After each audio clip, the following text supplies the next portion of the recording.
They called me stupid. They said I didn't know how to count money, let alone manage it. My own family looked me in the eyes and laughed. But here I am today, and the last laugh, that was mine. Stay right there, because what happened next is something you are not going to believe. My name is Maya. I was 22 years old, fresh out of a community college that my parents never thought was good enough, living in a small apartment with secondhand furniture, and a part-time job at a bookstore that barely covered my rent. I wasn't the golden child.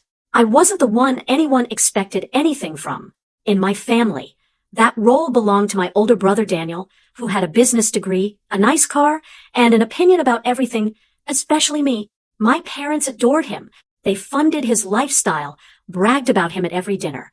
And whenever they looked at me, I could see the quiet disappointment they never bothered to hide. So when my grandfather passed away on a cold Tuesday morning in November, nobody thought twice about what would happen to his money. Grandpa Harold had built a real estate empire from nothing. He started with one small rental property in his 30s and spent 40 years growing it into something remarkable.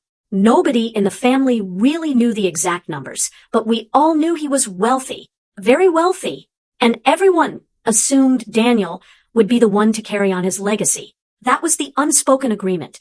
That was what the whole family had already decided before anyone even read the will. I need you to keep watching, because this is where the story takes a turn that changed my entire life. And if you're new here, welcome to Ultimate Reprisal. Hit that like button right now and subscribe, because we tell stories here that will make your jaw drop, and trust me, you don't want to miss a single one. The reading of the will happened 10 days after the funeral. We were all gathered in a lawyer's office downtown, sitting in stiff chairs, the kind of room that feels too formal and too cold at the same time. Daniel was sitting up straight, already acting like the meeting was a formality. My parents were calm, composed, clearly expecting what they thought was coming. I was sitting in the corner, honestly just hoping to get a small keepsake, maybe something personal of Grandpa Harold's, a watch or a book.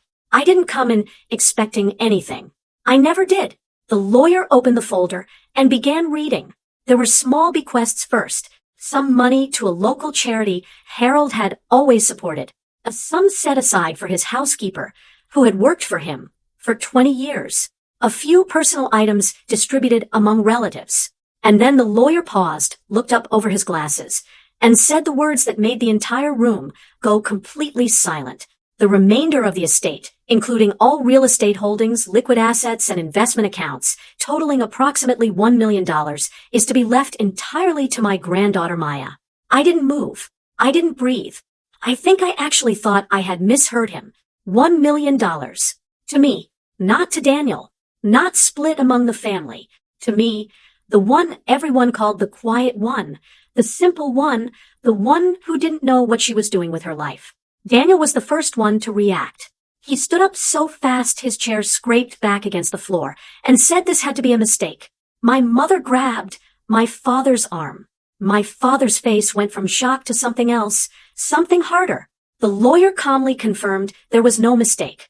Grandpa Harold had updated his will 8 months before he died. This was his final and legal decision. The drive home was silent, but the silence didn't last. That evening, my parents called me. My mother's voice was tight and careful at first, the way it gets when she's trying to hold something back. She said she was sure Grandpa Harold just wanted to make sure I was taken care of, that it didn't mean anything beyond that, and surely the fair thing would be to share the money with the family. My father got on the line and said that Daniel had real business experience and real plans, and that it would be irresponsible of me to sit on that kind of money without knowing what to do with it. The word he used was irresponsible. I remember it clearly. I told them I needed time to think. That was the wrong answer. Apparently, Daniel texted me that same night. The message was long and full of words like logical and practical and what's best for everyone. He laid out a proposal where I would hand over the majority of the funds to him to manage, and he would give me a small monthly allowance.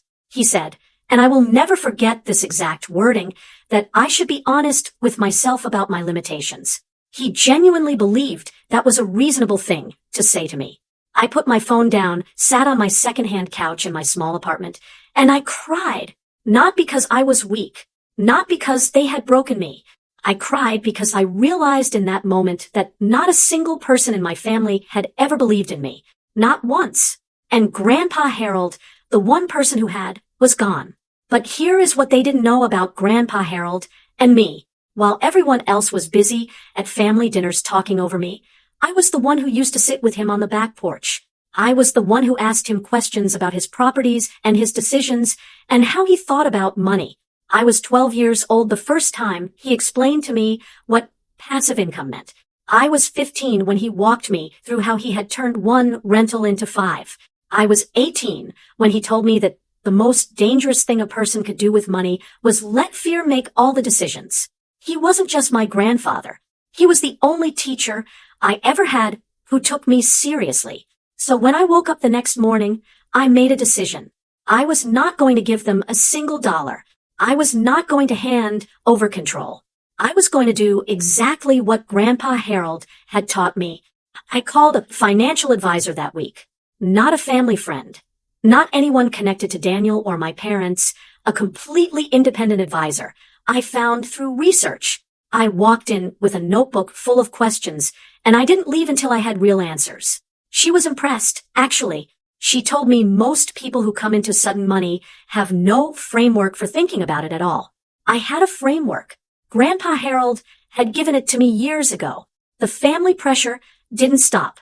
My mother called every few days. Daniel sent emails that were thinly veiled guilt trips dressed up in financial language. There was even a family dinner where my aunt pulled me aside and whispered that people were starting to talk, that I was being selfish and immature.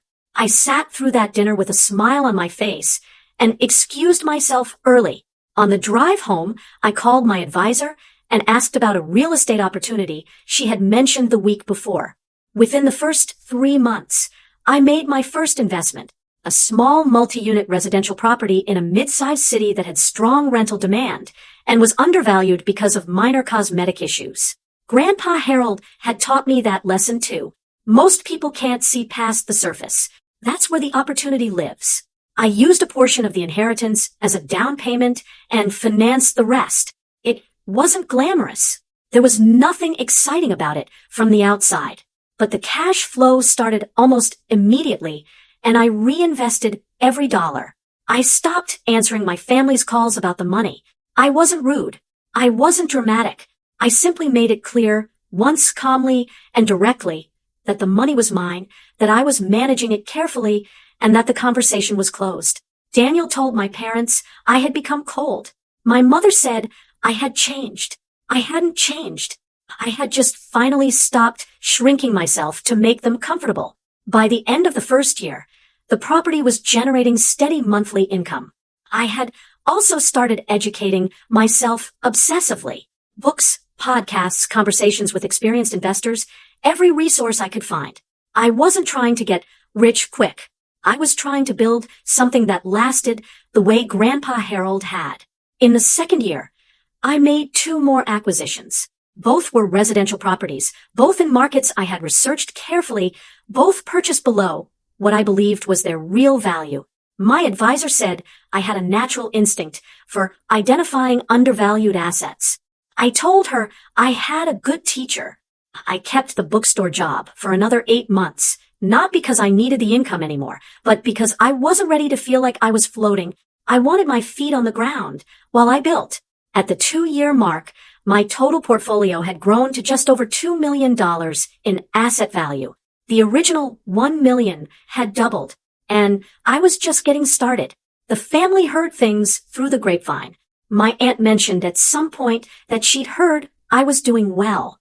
Daniel reached out once, casual and friendly, like the previous year hadn't happened, suggesting we grab coffee and catch up. I politely declined. My mother sent a birthday card that year with a note saying she hoped we could rebuild things. I read it, put it away, and went back to work.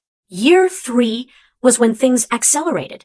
I had enough equity built up to leverage into a larger commercial property. It was a calculated risk, the biggest one I had taken, and there were nights I lay awake running the numbers over and over in my head. But I had done the research. I had asked every question. And when the deal closed, it was the proudest moment of my life up to that point. By the end of year 4, the portfolio had crossed $5 million in total value. The cash flow was more than I had ever imagined earning. I had quit the bookstore. I had moved into a place I actually loved.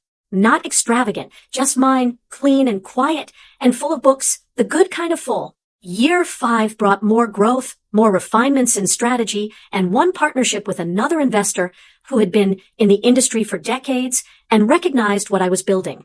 He became a mentor, and through his network, I found opportunities one never would have found alone. The portfolio kept growing.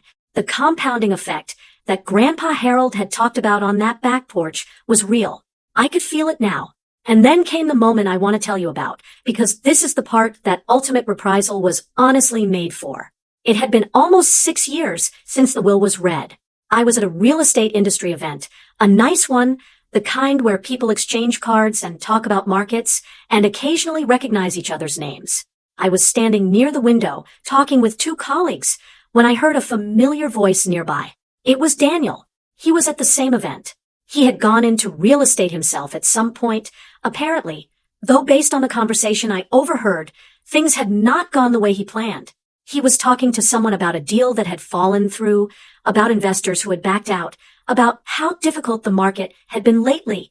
His voice had a quality in it I had never heard before. He sounded tired. He sounded like he was trying very hard to appear confident, and not quite pulling it off. He saw me. The moment stretched out in a strange way. I watched his expression move through several things very quickly. Recognition. Then something like calculation. Then something I can only describe as the look of a person who suddenly understands something they should have understood a long time ago. I smiled. Genuinely. Not with bitterness. Not with performance. I was just happy. Happy with where I was. Happy with what I had built. Happy that I had not listened to a single word he said in that lawyer's office 6 years ago. We spoke briefly. He was polite. I was polite. He mentioned that he had heard I was doing well. I said things had worked out. He nodded. There was nothing left to fight about. The outcome had already made every argument unnecessary. My portfolio at that point was valued at just over $50 million. $50 million. From one. In 6 years. Because I listened to an old man on a back porch who believed in me when no one else did. I think about Grandpa Harold every single day. I think about the patience he had with me, the way he answered my questions without ever making me feel small, the way he looked at me like I was capable of something even when I couldn't see it myself. He didn't leave me money. He left me a foundation. The money was just the opportunity to build on it. The family dynamics never fully healed. And I made peace with that. I don't carry bitterness. But I also don't pretend that people who once told me I was too simple to manage my own inheritance somehow deserve a seat at a table they tried to flip over. I wish them well from a distance. That is enough. What I want you to take from this story, whether you are 22 and broke and sitting on secondhand furniture, or 40 and wondering if you missed your window, is that the people who underestimate you are not seeing you clearly. They are seeing their own fear and projecting it onto you. The ones who believe in you, even quietly, even from a back porch, even after they are gone, those are the voices worth keeping. If this story hit you somewhere real, please leave a comment below and tell me what part stayed with you the most. And if you know someone who has ever been counted out, share this video with them right now. Honestly, it might be exactly what they need to hear today. And if you haven't subscribed to Ultimate Reprisal yet, do it now. We have more stories coming that are going to stay with you long after the video ends. Thank you for watching all the way through. That means everything.